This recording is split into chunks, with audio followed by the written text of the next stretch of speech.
pain कार्डलाई आधारसँग link गर्नु भएको छैन भने 31 डिसेम्बर 2025 लास्ट डेट तपाईहरुलाई एक्सटेन्ड गरेर इन्डिया गभर्नमेन्टले नोटिस छोडिसकेको छ र तपाईले 31 डिसेम्बर 2025 को बादमा तपाईले पेन कार्डलाई आधारसँग लिङ्क गर्नुहुन्छ भने तपाईको 10,000 रुपैयाँ पेनल्टी चार्ज लाग्छ र पेन कार्ड तपाईको फ्रिज हुने चान्सेस छ र तपाईको बैंक अकाउन्ट पनि युजलेस हुने चान्सेस नोटिफिकेसन दिइसकेको छ इन्डिया गभर्नमेन्टले र तपाईले मेरो भिडियोद्वारा चाहिँ कसरी पेन कार्डलाई आधारसँग लिङ्क गर्नुहुन्छ र तपाईको पेन कार्ड आधारसँग लिङ्क छ कि छैन कसरी चेक गर्नुहुन्छ भनेर म भन्न गइरहेछु यो भिडियोलाई ध्यान दिएर हेर्नुस् होला तपाईले तपाईको गुगल क्रोम खोल्नुहोस् र तपाईले सर्च गर्नुहोस्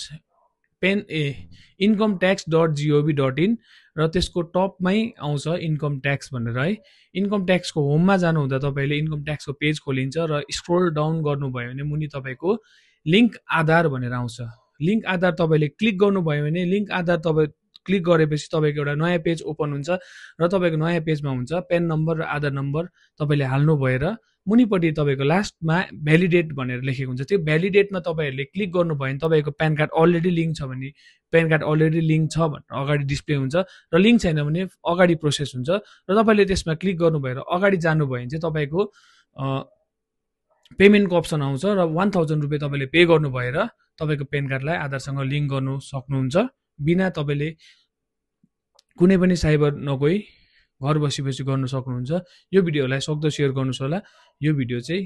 कसै न कसैलाई हेल्प हुन सकोस् धन्यवाद